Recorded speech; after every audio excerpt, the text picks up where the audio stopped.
मुझे बोलने का मौका मिल रहा है। अध्यक्ष महोदय, मैं अभी भारतीय जनता पार्टी के माननीय सदस्य को भी सुन रहा था, उनके वरिष्ठ सदस्यों को भी और माननीय मंत्री जी को मैंने सुना है और इस महत्वपूर्ण विषय पर उन्होंने अपनी बात रखी है। समाजवादी पार्टी महिला आरक्षण के पक्ष में है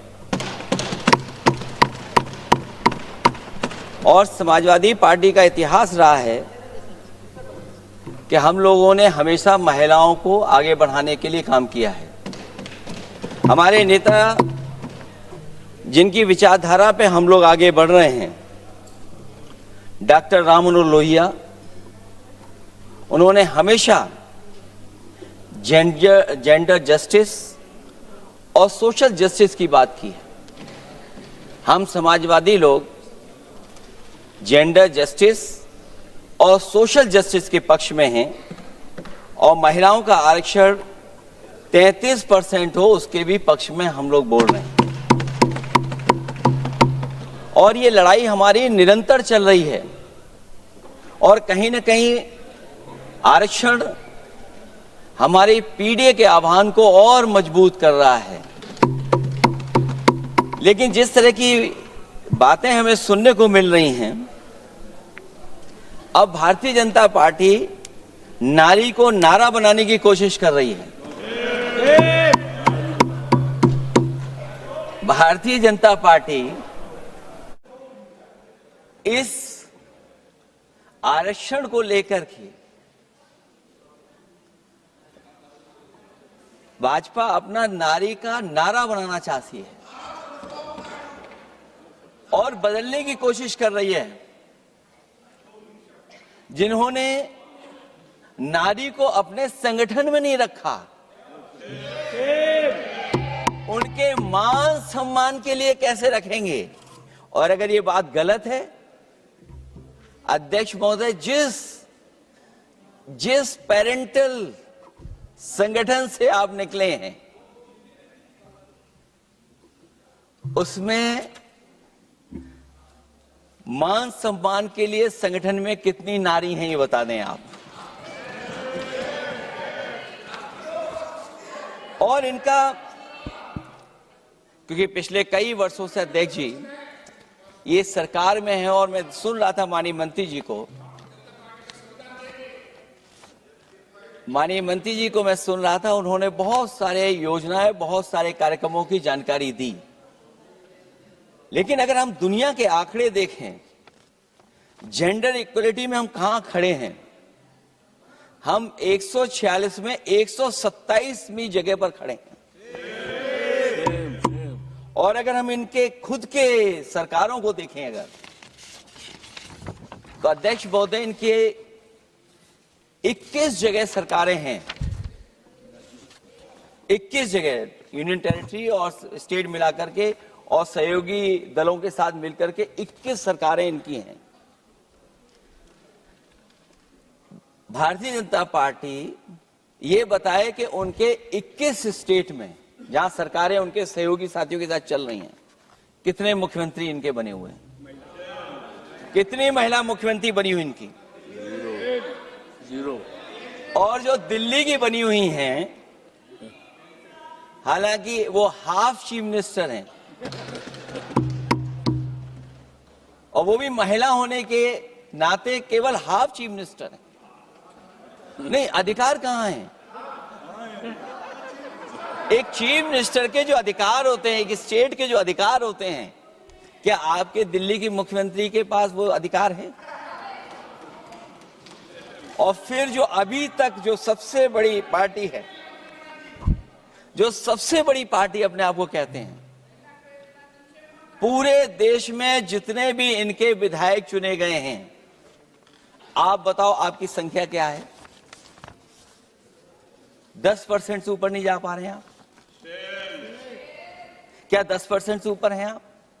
और फिर लोकसभा की गिनती में अगर हम देखें तो लोकसभा की गिनती में कितने संख्या में आप हैं? इसलिए अध्यक्ष महोदय, जहां हम ये कहते हैं कि हम महिला आरक्षण के पक्ष में हैं, वहीं कुछ सवाल हमारे भी आपके लिए हैं। मैं उससे पहले याद दिलाना चाहता हूं कि कई बार लोग ये कहते हैं कि समाजवादी पार्टी विरोध करती है। अगर हम अपनी बात कहना चाहें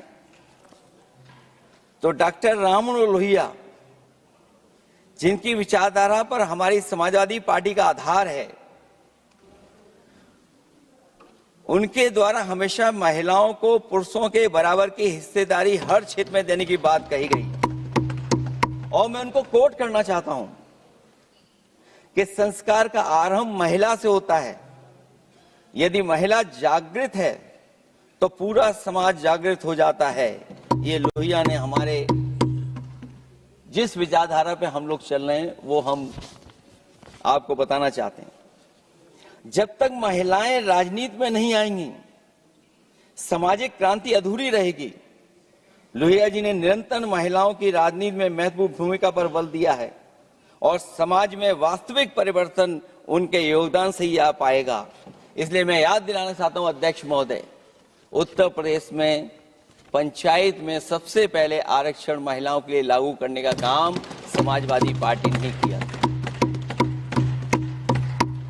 तो जहां महिलाओं के पक्ष में है उनके आरक्षण के, वहीं हमारा सवाल यह भी है कि जल्दीबाजी क्यों है? आखिरकार महिला आरक्षण के नाम पर जल्दीबाजी क्यों है भाजपा के अंदर? सच तो यह है कि भाजपा जनगणना को टालना चाहती है और जनगणना को टालने का मतलब है कि जाति जनगणना को टालना चाहते हैं। और जाति जनगणना इसलिए टालना चाहते हैं क्योंकि वो आरक्षण का सवाल उठेगा। जो भाजपा उनके संगी साथी कभी भी देना नहीं चाहते हैं आरक्षण। भाजपा को यह भी अच्छी तरह याद है कि पीडीए में ए का मतलब आधी आबादी है, मतलब महिलाएं भी पूरी की पूरी उसमें गिनती में आती।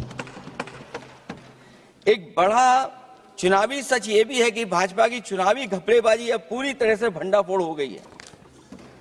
जो एसआईआर आप लेकर के आए थे अध्यक्ष महोदय, उत्तर प्रदेश में हम लोगों ने बड़े करीब से देखा एसआईआर। वो कहने को तो एसआईआर था, लेकिन सच्चाई में वो एनआरसी का रूप था। और एसआईआर के मामले में जिस तरीके से वोट काटने का काम शुरू हुआ, मैं बधाई देना चाहता हूं अपने पीडीए प्रहारी और संगठन के लोगों को जिन्होंने वोट बचा लिया। जब पहली गिनती में हम लोग बचाने में कामयाब हो गए तो अध्यक्ष महोदय भारतीय जनता पार्टी फॉर्म 7 को लेकर के आई और फॉर्म 7 उन्होंने ऐसे बांटना शुरू किया, उस घपले को भी हम लोगों ने पकड़ लिया। और जब उस घपले को पकड़ा तो पता लगा फॉर्म 7 बंद हो गया उत्तर प्रदेश में। फॉर्म 7 से कोई वोट काटा नहीं गया। अध्यक्ष महोदय, जो फॉर्म 7 काटने के लिए जिससे दस्तखत कराए थे भारतीय जनता पार्टी ने,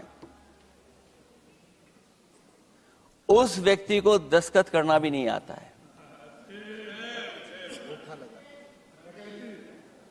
अध्यक्ष महोदय, जो एसआईआर के बहाने फॉर्म 7 लेकर के आए थे, जो फॉर्म 7 दस्तखत करा करके वोट काटे जा रहे थे उत्तर प्रदेश में, जब पकड़ा गया, हम लोगों को जानकारी मिली, हम लोगों ने उसको प्रेस के सामने लेकर के आए और चुनाव आयोग को शिकायत की।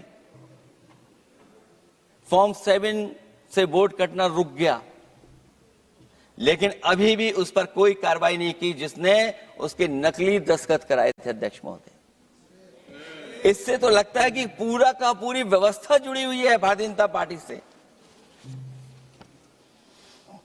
और धीरे धीरे जो भारतीय जनता पार्टी की सरकार चली है, हेरा फेरी हम लोग पकड़ लिए, भाजपा की कलई खुल गई और उसके समर्थक और वोटरों का आकाल पड़ने लगा। तब भाजपा निराशा के इस दौर में उभरने के लिए बिल लेकर के आ रही है। ये भारतीय जनता पार्टी का जो वोट कम हो रहा है, असली लक्ष्य अध्यक्ष महोदय वोट है, सत्ता में रहना है। इसलिए आरक्षण को लेकर के आए हैं। भाजपा की यही राजनीतिक चाल रहती है। जब पुराने लोग ये समझ जाते हैं कि भाजपा किसी की सगी नहीं है, तो हर बार भाजपा कुछ नए लोगों को अपने लुभाने जुमलों में फंसाती है। इस बार भाजपा महिलाओं को लेकर ये पुरानी चाल चल रही है, लेकिन सफल नहीं होगी, क्योंकि सबसे ज्यादा दुखी तो महिलाएं ही हैं। भाजपा की कमीशन खोरी और चंदा वसूली की वजह से जो महंगाई बढ़ी है, उससे उनकी रसोई सूनी हो गई है। रही सही कसर सिलेंडर की, बेतहाशा बढ़ती कीमतों ने पूरा कर दिया है। यह अध्यक्ष महोदय मैं इसलिए कह रहा था कि माननीय मंत्री सिलेंडर की याद दिला रहे थे। उन्होंने इज्जत घर को भी याद दिलाया, जिसको कभी प्रधानमंत्री जी ने कहा कि ये इज्जत घर होंगे। गांव गोद लिए गए, जाकर के सरकार देखे उन गांव को अनाथ अगर किसी ने छोड़ा है तो भारतीय जनता पार्टी ने छोड़ा है। हर महिला अपने बच्चों को पढ़ाना चाहती है, लेकिन भाजपा की शिक्षा विरोधी सोच तो सरकारी स्कूल तक बंद करवा दे रही है। महिलाओं का दर्द क्या होता है, ये मेरठ के दुकानदारों के परिवार की महिलाओं की आंखों में आए आंसू भी बयां कर रहे हैं, और नोएडा की मजदूर और मेड के गले बयान भी कर रहे हैं। क्योंकि जब हम बहस महिला आरक्षण पे कर रहे हैं, तो हमें याद रखना चाहिए कि हमारे बिल्कुल बगल में 40,000 से ज्यादा लोग सड़कों पे मजदूर, महिलाएं सड़कों पर हैं, जहां से प्रभु श्री राम जो कभी हम लोगों ने स्क्रीन पे देखा था, वो चुन करके आए थे। वहां पर महिलाएं धरने पर बैठी हैं, और अगर ये धरने पर इसलिए बैठी हैं क्योंकि उनको न्याय नहीं मिल रहा है, भारतीय जनता पार्टी की सरकार की वजह से उनके घर उजड़ रहे हैं,